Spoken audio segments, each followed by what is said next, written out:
Hello. अच्छा नहीं अशोक जी, गलती से आपको लग गया है, गलती से। अच्छा,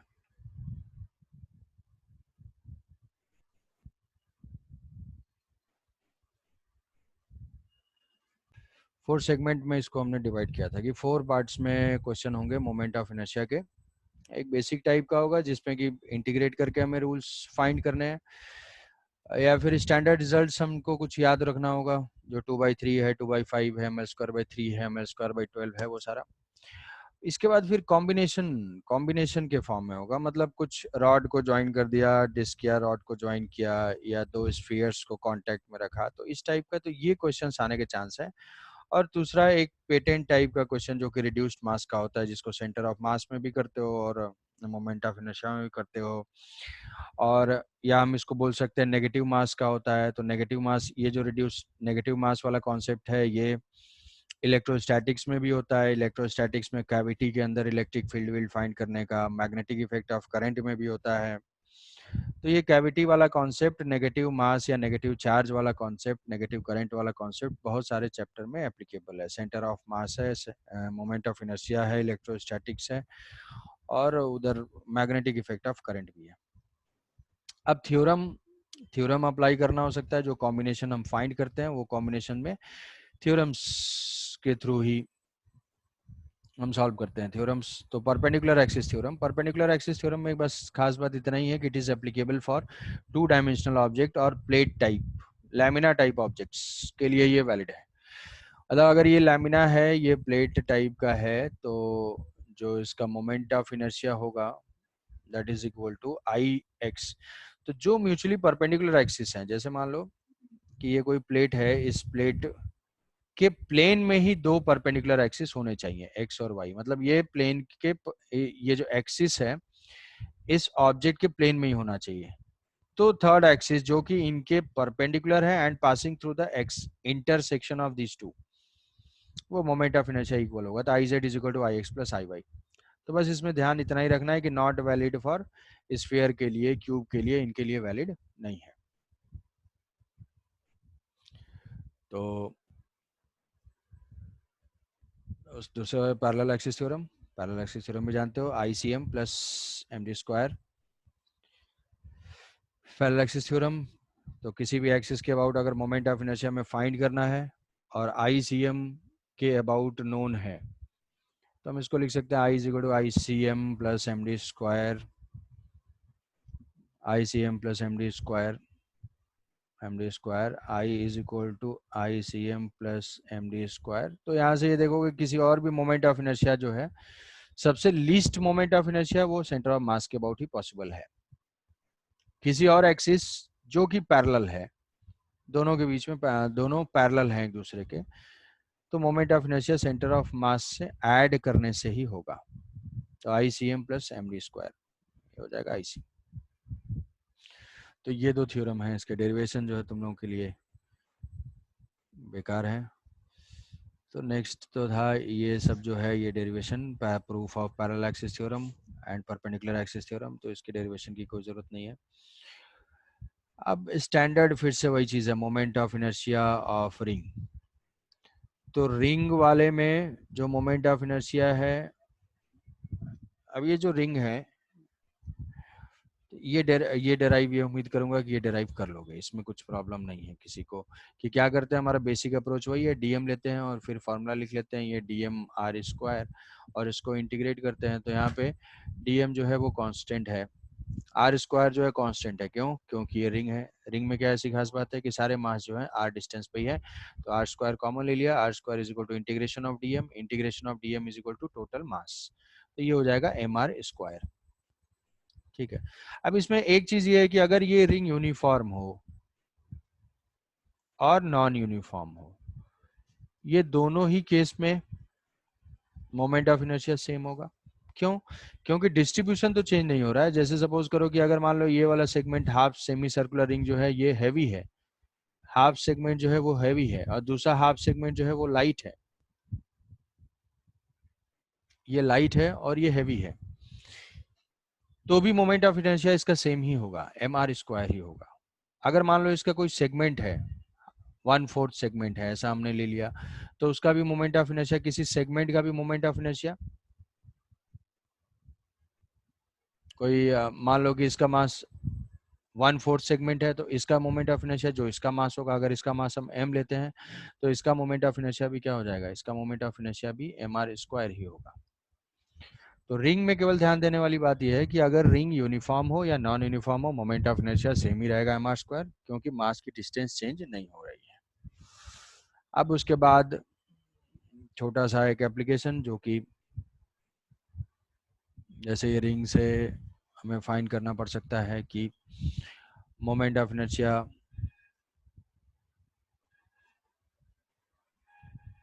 वैसे मान लो ये दो रिंग्स कांटेक्ट में हैं और 8 का या जो भी है इन्फिनिटी का फॉर्मेशन कर रहे हैं, दोनों का मास m और r है, इसका मास भी m और r है। अब ये क्या होगा, ये किस कैटेगरी में आएगा, हमारा कॉम्बिनेशन वाले केस में आएगा, कि अगर स्टैंडर्ड केसेस को हम कंबाइन करते हैं, तो दो रिंग को जो है वेल्ड कर दिया गया है। जैसे मान लो मोमेंट ऑफ इनर्शिया हमें फाइंड करना है अबाउट दिस टेंजेंट, क्या आंसर कोई दे सकता है इसका? कॉपी वॉपी लेके बैठते हो कि ऐसे ही लेट लेट के हैं? कॉपी लेके सर। हाँ तो बताओ आंसर जल्दी से। सर एक के लिए होगा ½ mr² प्लस mr², तो और एक के लिए भी होगा ½ mr² plus m into cr²। हाँ, डायमीटर के अबाउट इसका हम बता सकते हैं कि रिंग है, रिंग का अब याद होगा कि ये परपेंडिकुलर एक्सिस के अबाउट मोमेंट ऑफ इनर्शिया क्या है, mr², परपेंडिकुलर एक्सिस के अबाउट mr², तो डायमीटर के अबाउट होता है mr²/2, mr²/2। अब डायमीटर के अबाउट नोन है तो पैरेलल एक्सिस यूज कर लेंगे कि इसी एक्सिस के अबाउट दोनों रिंग का चाहिए, तो ये रिंग 1 और ये रिंग 2, तो मोमेंट ऑफ इनर्शिया जो होगा वो हो जाएगा mr²/2 प्लस इस रिंग का मोमेंट ऑफ इनर्शिया प्लस इस रिंग का मोमेंट ऑफ इनर्शिया, तो ये हो जाएगा इसका मास m into distance r plus r, तो कितनी डिस्टेंस हो जाएगी? 3r 3r। सेकंड के लिए हो जाएगा ये ½ mr² plus by 2, mr²। mr²/2 plus ये हो जाएगा mr², 10 mr²। तो ये हो जाएगा 10 की 11, ये mr²/2 हो जाएगा mr², फिर mr² ये हो जाएगा 11 2 11। और 9 2 हो जाएगा 11 mr²।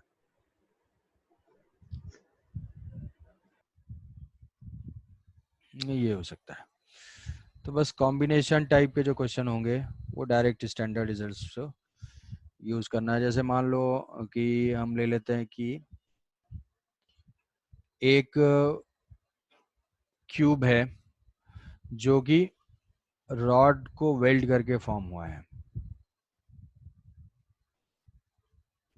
रॉड के वेल्डिंग से इसके एजेस के अलोंग, अरे यार ये पासवर्ड के चक्कर में पार्टिसिपेंट गायब हो गए भाई, हैं देख रहे हो? 8 बच्चों को पढ़ाने में कितना अफसोस हो रहा है, ये क्या चलेगा? क्यों शेख? सर अरे बताना चाहिए था, तुम बाकी लोगों को नहीं मैसेज भेज सकते हो हैं? सर मुझे तो ना पता था ऐसा होगा बोल के। अरे तो तुम भी तो एडमिन ही हो ना एक तरह से तुम सेंड कर बताओ सब। अरे तो वो मतलब बाकी लोग क्या है, ऐसा लग रहा है कि मतलब नरेंद्र मोदी हैं कि वेट नहीं करेंगे, हैं चल दिए क्या 11 बजे, मतलब 11 बजे निकल गए, टाइम नहीं है, बिजी है। कुछ चलो, मिसअंडरस्टैंडिंग हो गया होगा सर। हाँ सोचे होंगे कि चलो अच्छा एक बहाना मिल गया, चलो कोई सर बात पुनी भाई को फोन करके बोल दीजिए, वो अनाउंसमेंट में डाल देंगे। नहीं। क्योंकि ये क्लास, चलो ठीक है, इसका मोमेंट ऑफ इनर्शिया बताओ। ये ये है, कितने रॉड्स हो गए ये टोटल? 12 रॉड्स हो गए। हमें मोमेंट ऑफ इनर्शिया इसका फाइंड करना है, मोमेंट ऑफ इनर्शिया फाइंड करना है। सपोज करो कि इसके अबाउट, कि जो इसके सेंटर से पास हो रहा है, सेंटर से पास हो रहा है,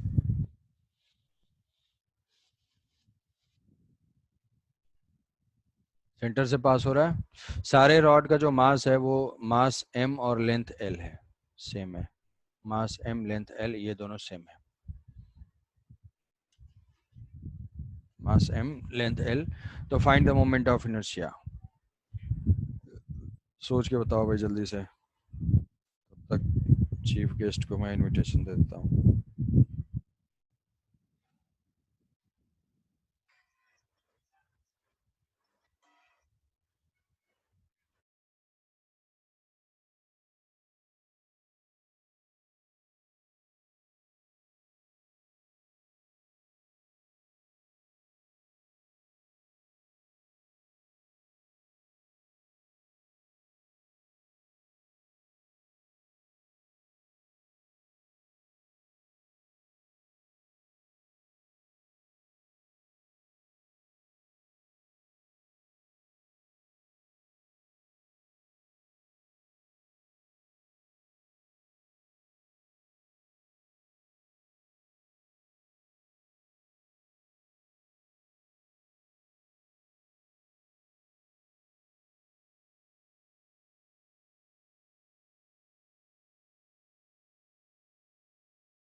बताओ भाई, आंसर बताओ।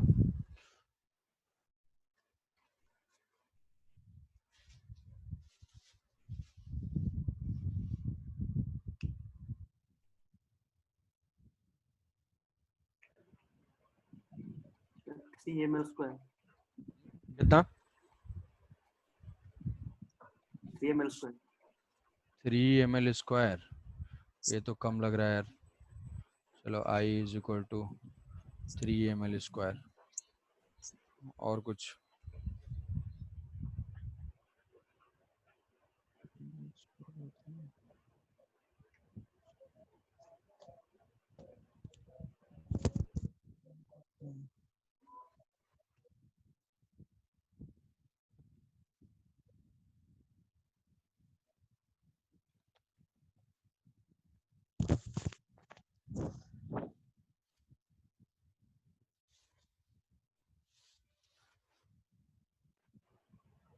Plus 5 ml square by 18. 5/18, अच्छा।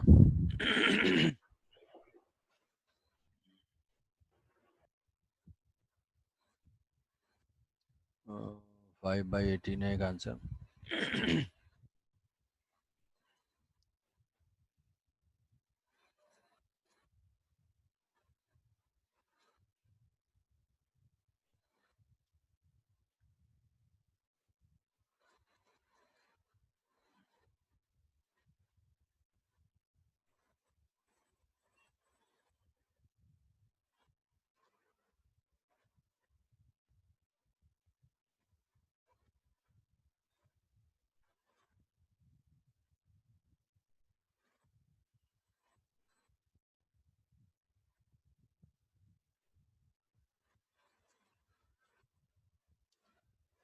ठीक है, देखो यहाँ से अगर देखते हैं किसी भी एक रॉड का, जैसा मोमेंट ऑफ इनर्शिया टोटल 12 है, टोटल 12 सर है। 14 ml square by 3. 14/3, ठीक है भाई, एक आंसर है 14/3। चेक कर लेते हैं इसको, कि इस रॉड का जो मोमेंट ऑफ इनर्शिया होगा वही इसका भी होगा, वही इसका भी होगा, वही इसका भी होगा, सेम होगा। मतलब अगर हम देखेंगे कि एक्सिस, मान लो कि टॉप से अगर देखेंगे तो ये हमें स्क्वायर फ्रेम विजिबल होगा, और इस स्क्वायर फ्रेम में यहाँ पे है एक्सिस है। तो इस रॉड का मोमेंट ऑफ इनर्शिया जो होगा सेम हम यहाँ से भी फाइंड करेंगे। तो टोटल ये 4 और ये नीचे का 4, तो ये हो जाएगा 8, एक रॉड का मोमेंट ऑफ इनर्शिया। अब इस रॉड का मोमेंट ऑफ इनर्शिया हमें इसके अबाउट नोन है, सेंटर के अबाउट, उसको शिफ्ट करेंगे तो जो मोमेंट ऑफ इनर्शिया हो जाएगा that is equal ml square by 12। ये होगा ml square by 12 plus ml square by 4. Plus ml by 2 distance है, तो ये हो जाएगा ml स्क्वायर बाई 4। ये हुआ एक रॉड का Into उस एक्सिस के अबाउट, इनटू हो जाएगा 8 8 और प्लस ये जो पैरेलल है, पैरेलल रॉड यहाँ पे है, तो ये पैरेलल रॉड के सारे एलिमेंट की डिस्टेंस सेम है यहाँ से, ठीक है। तो क्या ये समझ पा रहे हो कि इस रॉड का moment of inertia m into this distance का स्क्वायर, ये डिस्टेंस का स्क्वायर, तो हो जाएगा वो डिस्टेंस कितनी हो जाएगी, m इंटू l है, तो ये इसका डायगोनल हो जाएगा √2l डिवाइडेड बाई 2, तो l बाई √2, तो ये l by √2 m into D square. और ऐसे ऐसे कितने रॉड्स हैं, ऐसे टोटल जो हैं वो 4 रॉड्स 4 हैं। तो ये आ जाएगा कितना, ये हो जाएगा 3 3 8 ml square by 4, 3 हाँ तो 3 3 4 4 4 ml, हाँ 8 ml square by 3, 4 ml square by 12 into 8, तो ये हो जाएगा 8 बाई 3 प्लस ये हो जाएगा 2 ml स्क्वायर, 2 ml square, हाँ 2 ml स्क्वायर, तो ये 6 plus 8 14, 14 by 3 ml square answer हो जाएगा इसका। Yes sir. तो इस टाइप के क्वेश्चन जो है आ सकते हैं मोमेंट ऑफ इनर्शिया के लिए कंबाइन करके। तो कंबाइन करके जो भी सॉल्व कर रहे होगे वहाँ पे होगा, उसे डिस्क है, डिस्क का मोमेंट ऑफ इनर्शिया परपेंडिकुलर के लिए वैसे इंटीग्रेट करके फाइंड करते हैं, तो ये हो जाएगा mr² बाई 2। तो अब इसमें क्या हो सकता है, इसमें क्वेश्चन ये हो सकता है कि एक तो जैसे कॉम्बिनेशन, जैसे हमने रिंग के लिए सॉल्व किया वैसे डिस्क के लिए भी सॉल्व कर सकते हैं। दूसरा ऐसा हो सकता है कि सपोज करो कि ये वेरिएबल दे दे कि ये जो डिस्क है, ये डिस्क, अब ये जो बेसिक है dm_r², ये dm_r² से हमने ये रिजल्ट डेराइव किया mr² बाई 2, तो ये हमेशा यूनिवर्सल है। और यहाँ से एक स्टैंडर्ड रिजल्ट आ गया किसके लिए, ये यूनिफॉर्म डिस्क के लिए, this is for uniform disc. अब अगर मान लो कि ये वेरिएबल होता, ऐसा दिया हुआ होता कि मास पर यूनिट एरिया, ये रेडियस r है, sigma is equal to some sigma naught into r है ऐसे, या बेटर हम इसको ऐसे लिख सकते हैं कि ये है सिग्मा इज इक्वल टू, थोड़ा अच्छे से लिखने के लिए r बाई r है, और इसकी radius r is the radial distance, इसकी रेडियस है r, इसका मास है टोटल स्मॉल m। अब इस केस में मोमेंट ऑफ इनर्शिया में फाइंड करना है तो हमें ये बेसिक ही करना होगा। बेसिक कैसे करेंगे, जिसको हम डिवाइड कर देते हैं किसमें, एलिमेंट्स में। एलिमेंट कैसे होंगे, सर्कुलर रिंग शेप के होंगे। यहाँ पे r रेडियस का एक सर्किल और इसकी जो विड्थ हो जाएगी वो हो जाएगी dr, ये जो है इसका होगा dr, तो ये हो जाएगा area 2 pi r dr into sigma हो जाएगा इसका मास, इसका मोमेंट ऑफ इनर्शिया लिखेंगे, जो मोमेंट ऑफ इनर्शिया हो जाएगा वो हो जाएगा इस एलिमेंट का मास इंटू इसका moment of inertia r²। Net moment of inertia find करने के लिए इसको इंटीग्रेट करेंगे, तो दिस आई, जो टोटल मोमेंट ऑफ इनर्शिया की वैल्यू क्या आई, वो है 2 pi r dr into sigma, sigma की वैल्यू अब वेरिएबल हो कांस्टेंट हो तो वही पुट करेंगे, sigma naught by r into r, और यहाँ पे है r², limit of integration from 0 to r। अब इसको सॉल्व कर लेंगे, 2 पाई है, सिग्मा नॉट है, r है, तो ये हो जाएगा 2 pi sigma naught divided by r, और ये एक r है, ये r² r to the power 4 r to the power 4 r to the power 5 by 5, तो ये r टू द पावर 4 हो जाएगा। तो ये आ जाएगा 2 pi sigma naught r to the power 4 divided by 5, ये हो जाएगा मोमेंट ऑफ इनर्शिया। ठीक है, तो ये वेरिएबल के केस में हमें वो बेसिक की रिक्वायरमेंट हो सकती है। तो डिस्क में हमेशा एक ही तरीके से एलिमेंट लेने के लिए है कि डिस्क में हमेशा हम एलिमेंट लेते हैं 2 पाई r dr से, 2 पाई r dr से, चाहे वो इलेक्ट्रोस्टैटिक्स हो, इलेक्ट्रोस्टैटिक्स में हमें इलेक्ट्रिक फील्ड फाइंड करना हो तो वहाँ पे dq ऐसे लेते हैं। अगर यहाँ पे सेंटर ऑफ मास वास में भी फाइंड करने के लिए आ सकता है, मोमेंट ऑफ इनर्शिया में भी आ सकता है, तो एलिमेंट ऐसे ही ले लेंगे 2 पाई r dr से। तो ये वेरिएबल वाले का एप्लीकेशन आ सकता है, बाकी ये तो सिंपल डेरिवेशन है स्ट्रेट फॉरवर्ड।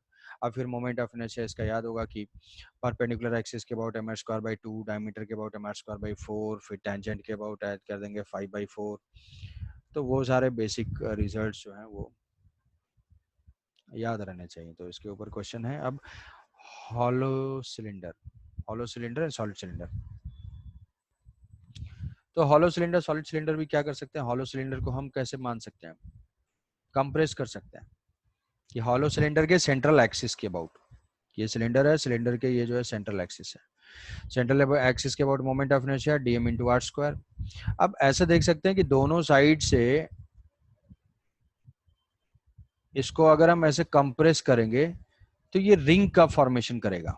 दोनों साइड से अगर मानते हैं कि ये डिस्टेंस चेंज ना हो, हर एलिमेंट की जो डिस्टेंस है यहाँ से वो कांस्टेंट है, तो अगर कंप्रेस करेंगे तो ये डिस्क को, इस सिलेंडर को हम रिंग में कंप्रेस करके फॉर्म कर सकते हैं। तो जो रिंग फॉर्म होगा उस रिंग का मोमेंट ऑफ इनर्शिया क्या हो जाएगा, m इंटू आर स्क्वायर।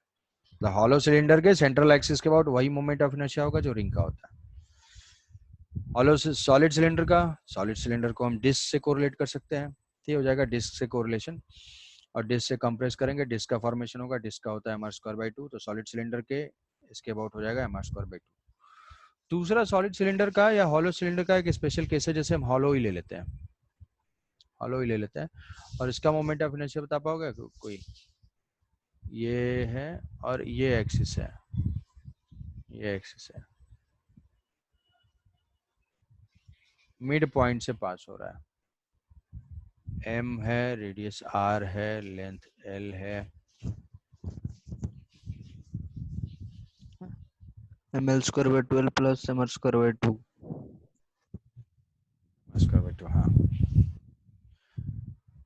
इसका डेरिवेशन है, बट क्या है यहाँ से l लेंथ का है ये, तो इसको हम दो टर्म होते हैं इसमें, एक जो है रॉड लाइक टर्म और एक होता है रिंग लाइक टर्म। तो रॉड लाइक टर्म मतलब l लेंथ की वजह से इसका मोमेंट ऑफ इनर्शिया कितना हो जाएगा, वो जो वही होता है जो रॉड का होगा सेंटर ऑफ मास के अबाउट, तो ये हो गया रॉड का कंट्रीब्यूशन ml²/12 प्लस, फिर ये जो एक्सिस है सेंट्रल एक्सिस है, तो ये इस रिंग के डायमीटर की तरह से बिहेव करेगा, डायमीटर के अबाउट होता है mr²/2, mr²/2। कई तो सोच रहे होंगे अरे mr² था, अच्छा हुआ बोला नहीं, mr²/2, mr²/2 ये डायमीटर के अबाउट हो जाएगा, ये हो जाएगा मोमेंट ऑफ इनर्शिया। तो ये जो है हम रॉड की तरह से लिख सकते हैं और ये जो है रिंग की तरह से लिख सकते हैं, ये फॉर्मूला पता होगा है ना। तो सिलेंडर में एक ये है, सिलेंडर है, स्फीयर के लिए, सॉलिड के लिए होता है 2/5, हॉलो के लिए होता है 2/3 मोमेंट ऑफ इनर्शिया। तो मैं यहाँ से find the moment of inertia about centre of mass, general है वो, सिंपल क्वेश्चंस हैं।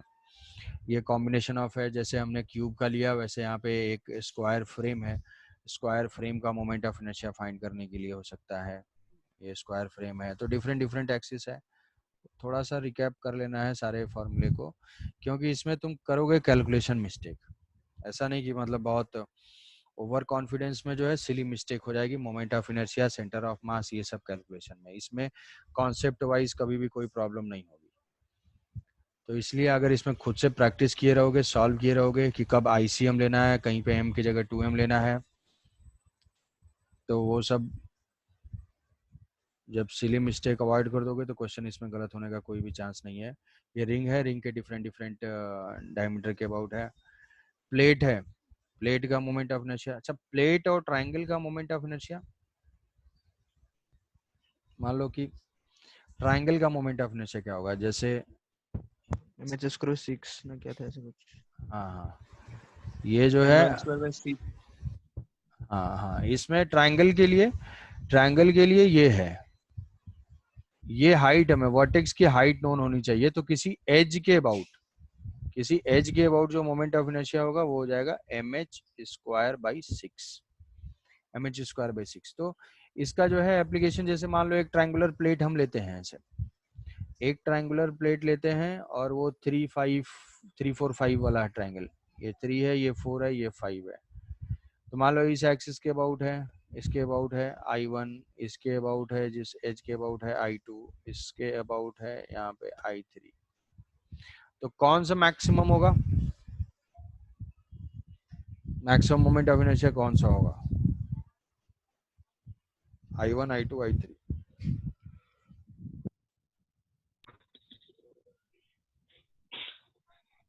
Sir I1। I1। I1 maximum होगा, I1 मैक्सिमम होगा क्योंकि एरिया तो कांस्टेंट है, हाफ ट्रायंगल का area half base into height, base into height. तो अगर हम एरिया इस प्लेट का कांस्टेंट है तो अगर ये बेस लेंगे तो उसकी हाइट बढ़ जाएगी, जिसका बेस कम होगा उसकी हाइट ज़्यादा होगी, हाइट ज़्यादा होगी तो मोमेंट ऑफ इनर्शिया सिर्फ हाइट पे डिपेंड कर रहा है, किसकी हाइट, वर्टेक्स की हाइट। तो जिस केस में हमें मैक्सिमम हाइट मिलेगा तो ये स्मॉलर साइड के along maximum moment of inertia, तो I1 जो है वो मैक्सिमम हो जाएगा और मिनिमम हो जाएगा कौन सा, I3। ये जो है ये है I3, तो I3 होगा मिनिमम। ठीक है, triangular plate, square plate, square plate में इसके अबाउट जैसे मान लो रेक्टेंगुलर प्लेट लेते हैं, रेक्टेंगुलर प्लेट, रेक्टेंगुलर प्लेट है ये, और रेक्टेंगुलर प्लेट में ये L है, ये B है, मास है स्मॉल m, हमें मोमेंट ऑफ इनर्शिया अबाउट ये, और ये मोमेंट ऑफ इनर्शिया अबाउट ये, ठीक है। और एक मोमेंट ऑफ इनर्शिया है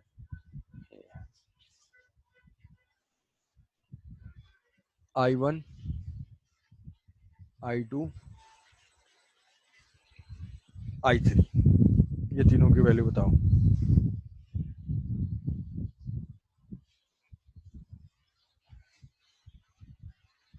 रेक्टेंगुलर प्लेट है, रेक्टेंगुलर प्लेट में I1, I2, I3, ये तीनों वैल्यूज बतानी।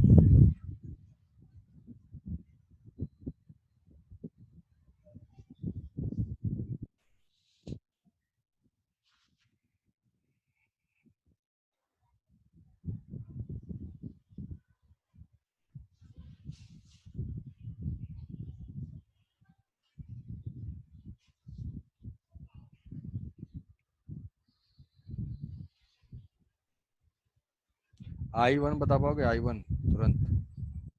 ml square by 3 sir. I1 में हम और उसको रॉड की तरह से कंप्रेस कर सकते हैं, और कौन सी लेंथ लेनी है which is perpendicular to the axis, तो L ले लेंगे तो वो हो जाएगा ml square by 3। I1 is equal to I2 mb square by 3। I1 is equal to ml square by 3, I2 जो है लिखा हुआ है सर वहाँ। mb square by 3, I3 क्या होगा, I3 कैलकुलेट करना होगा। b square by 3 into l square plus b square. है ml square b square by 3 into l square plus b square. ml square b square by 3 3 into l square plus b square. Square plus B square. अच्छा, और कोई answer?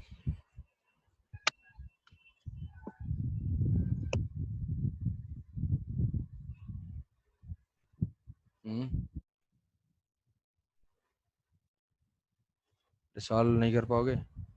यहाँ से इसको triangular sir plate में, 1 minute. अच्छा बिल्कुल, 1 minute तो है। सर वही आ रहा है। ये ml स्क्वायर, हाँ sir.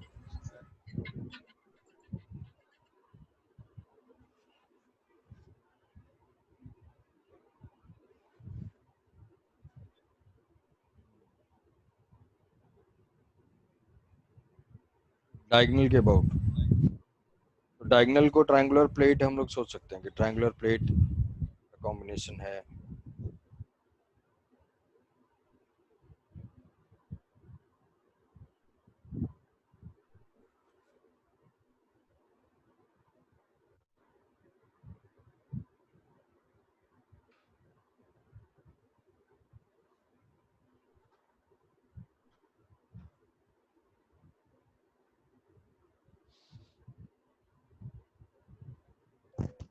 Sir m into l square plus b square by 24 आ रहा है सर। बाई 24, ठीक है। हाँ सर। यहाँ से इसको हम ट्रायंगुलर प्लेट, मान लो एक ट्रायंगुलर प्लेट का मोमेंट ऑफ इनर्शिया ये ले लेते हैं, इस ट्रायंगुलर प्लेट का मोमेंट ऑफ इनर्शिया है I, तो इस पर ट्रायंगुलर प्लेट का भी मोमेंट ऑफ इनर्शिया I होगा, तो net moment of inertia I3 is equal to 2I, जो I3 है I3 is equal to 2I। अब I की वैल्यू फाइंड करेंगे, I की वैल्यू के लिए क्या है mh स्क्वायर बाई 6, इसका h आना चाहिए, अब ये तो एच क्या क्या क्या नहीं अब कुछ नहीं। इसका एच फाइंड करेंगे। एच कैसे फाइंड करेंगे? ये डायगोनल, ये रेक्टेंगल है, ठीक है, ये मत सोचो कि ये स्क्वायर है, बाई 2 कर दोगे सीधे। ये हम फाइंड करेंगे कैसे? एरिया इक्वेट करके कि ये नोन है, ये कितना है? L square B square. तो L square plus B square का रूट हो जाएगी इसकी length into H is equal to, मतलब इसी ट्रायंगुलर प्लेट का एरिया दो तरीके से कैलकुलेट कर लिया। ये बेस इंटू हाइट और ये हो जाएगा बेस इंटू हाइट, तो ये हो जाएगा एल इंटू बी।